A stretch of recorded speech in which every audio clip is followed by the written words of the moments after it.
ನಮಸ್ಕಾರ ಸ್ನೇಹಿತರೆ, ಶ್ರೀ ಗುರು ರಾಘವೇಂದ್ರಾಯ ನಮಃ. ಇಂದಿನ ಈ ವಿಡಿಯೋದಲ್ಲಿ ಅನೇಕ ಭಕ್ತರಿಗೆ ಇರುವ ಒಂದು ಪ್ರಶ್ನೆಗೆ ಉತ್ತರವನ್ನು ತಿಳಿದುಕೊಳ್ಳೋಣ. ಅದು ಎಂದರೆ ರಾಯರ ಅನುಗ್ರಹ ನಮ್ಮ ಮೇಲೆ ಆಗಿದೆ ಎಂದು ಹೇಗೆ ತಿಳಿಯುವುದು? ರಾಯರ ಕೃಪೆ ನಮ್ಮ ಜೀವನದಲ್ಲಿ ಸಿಕ್ಕಾಗ ಯಾವ ಸೂಚನೆಗಳು ಕಾಣಿಸಿಕೊಳ್ಳುತ್ತವೆ? ಮೊದಲು ಒಂದು ವಿಷಯವನ್ನು ಸ್ಪಷ್ಟವಾಗಿ ತಿಳಿದುಕೊಳ್ಳಬೇಕು. ರಾಯರ ಅನುಗ್ರಹ ಎಂದರೆ ಅದ್ಭುತಗಳು ಮಾತ್ರವಲ್ಲ, ನಮ್ಮ ಮನಸ್ಸಿನಲ್ಲಿ, ನಮ್ಮ ಆಲೋಚನೆಗಳಲ್ಲಿ, ನಮ್ಮ ಜೀವನದ ದಿಕ್ಕಿನಲ್ಲಿ ಆಗುವ ಸಕಾರಾತ್ಮಕ ಬದಲಾವಣೆಗಳು ರಾಯರ ಕೃಪೆಯ ಲಕ್ಷಣಗಳಾಗಿರಬಹುದು. ಆದರೆ ಪ್ರತಿಯೊಂದು ಘಟನೆ ಅಥವಾ ಅನುಭವವನ್ನು ದೈವಿಕ ಸೂಚನೆ ಎಂದು ಖಚಿತವಾಗಿ ಹೇಳಲು ಸಾಧ್ಯವಿಲ್ಲ. ಹಾಗಾದರೆ ಭಕ್ತರು ಸಾಮಾನ್ಯವಾಗಿ ಅನುಭವಿಸುವ ಕೆಲವು ಪ್ರಮುಖ ಸೂಚನೆಗಳನ್ನು ನೋಡೋಣ. ಕಷ್ಟಗಳನ್ನು ಎದುರಿಸುವ ಧೈರ್ಯ ಬೆಳೆಯುವುದು. ರಾಯರ ಕೃಪೆ ಇದ್ದರೆ ಕಷ್ಟಗಳು ಸಂಪೂರ್ಣ ಮಾಯವಾಗುತ್ತವೆ ಎಂದು ಹೇಳಲು ಸಾಧ್ಯವಿಲ್ಲ. ಆದರೆ ಕಷ್ಟಗಳನ್ನು ಎದುರಿಸುವ ಧೈರ್ಯ, ತಾಳ್ಮೆ ಮತ್ತು ಆತ್ಮವಿಶ್ವಾಸ ಹೆಚ್ಚಾಗುತ್ತದೆ. ಒಳ್ಳೆಯ ಅವಕಾಶಗಳು ದೊರೆಯುವುದು. ಬಹಳ ದಿನಗಳಿಂದ ನಿಂತಿದ್ದ ಕೆಲಸಗಳು ನಿಧಾನವಾಗಿ ಮುಂದೆ ಸಾಗುವುದು.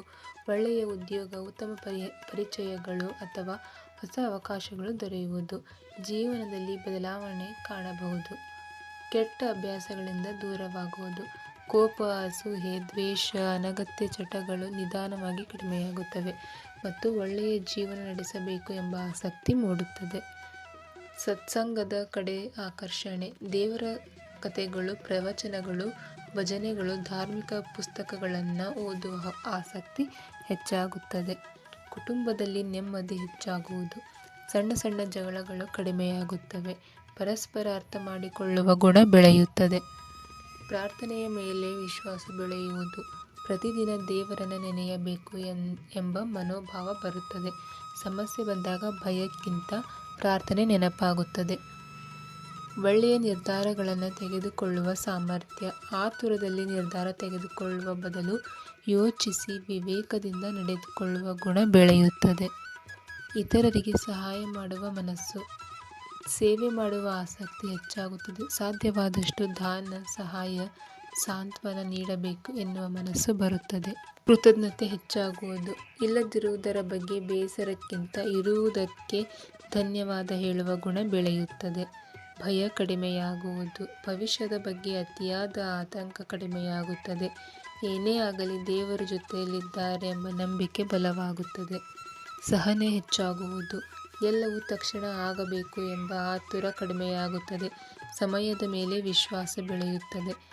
ತಪ್ಪುಗಳನ್ನು ಒಪ್ಪಿಕೊಳ್ಳುವ ಮನಸ್ಸು. ಸ್ವಂತ ತಪ್ಪುಗಳನ್ನು ಅರಿತು ಸರಿಪಡಿಸಿಕೊಳ್ಳಬೇಕು ಎಂಬ ಮನೋಭಾವ ಬರುತ್ತದೆ. ಜೀವನದಲ್ಲಿ ಆಶಾಭಾವನೆ ಮೂಡುವುದು. ಎಷ್ಟೇ ಕಷ್ಟಗಳಿದ್ದರೂ ಇದು ಕಳೆಯುತ್ತದೆ ಎಂಬ ಧೈರ್ಯ ಮನಸ್ಸಿನಲ್ಲಿ ಮೂಡುತ್ತದೆ. ರಾಯರ ಕೃಪೆ ಪಡೆಯಲು ಏನು ಮಾಡಬೇಕು? ಪ್ರತಿದಿನ ಓಂ ಶ್ರೀ ರಾಘವೇಂದ್ರಾಯ ನಮಃ ಎಂಬ ನಾಮಸ್ಮರಣೆಯನ್ನು ಭಕ್ತಿಯಿಂದ ಮಾಡಿ. ಸಾಧ್ಯವಾದರೆ ರಾಯರ ಸ್ತೋತ್ರ ಅಥವಾ ಪೂಜೆ ಮಾಡಿ. ಸತ್ಯ, ಧರ್ಮ ಮತ್ತು ಪ್ರಾಮಾಣಿಕ ಜೀವನ ನಡೆಸಲು ಪ್ರಯತ್ನಿಸಿ. ಇತರರಿಗೆ ನೋವು ಕೊಡದೆ ಸಾಧ್ಯವಾದಷ್ಟು ಸಹಾಯ ಮಾಡಿ. ಭಕ್ತಿಯನ್ನು ಫಲಕ್ಕಾಗಿ ಮಾತ್ರವಲ್ಲ, ಮನಃಶಾಂತಿಗಾಗಿ ಬೆಳೆಸಿಕೊಳ್ಳಿ. ಸ್ನೇಹಿತರೆ, ರಾಯರ ಅನುಗ್ರಹ ಎಂದರೆ ಕೇವಲ ಪವಾಡಗಳು ಮಾತ್ರವಲ್ಲ.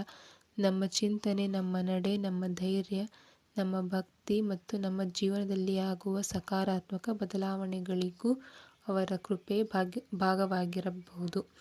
ಆದ್ದರಿಂದ ಪ್ರತಿದಿನ ಭಕ್ತಿಯಿಂದ ರಾಯರನ್ನು ಸ್ಮರಿಸಿ, ಒಳ್ಳೆಯ ಕೆಲಸ ಮಾಡಿ, ಸತ್ಯದ ಮಾರ್ಗದಲ್ಲಿ ನಡೆಯಿರಿ. ದೇವರ ಕೃಪೆ ಯಾವ ರೂಪದಲ್ಲಿ ಬರುತ್ತದೆ ಎಂಬುದನ್ನು ನಾವು ಮುಂಚಿತವಾಗಿ ಹೇಳಲು ಸಾಧ್ಯವಿಲ್ಲ. ಆದರೆ ಭಕ್ತಿ, ತಾಳ್ಮೆ ಮತ್ತು ಸತ್ಕರ್ಮಗಳು ಜೀವನವನ್ನು ಉತ್ತಮ ದಿಕ್ಕಿನಲ್ಲಿ ನಡೆಸಲು ಸಹಾಯ ಮಾಡುತ್ತವೆ. ಓಂ ಶ್ರೀ ರಾಘವೇಂದ್ರಾಯ ನಮಃ.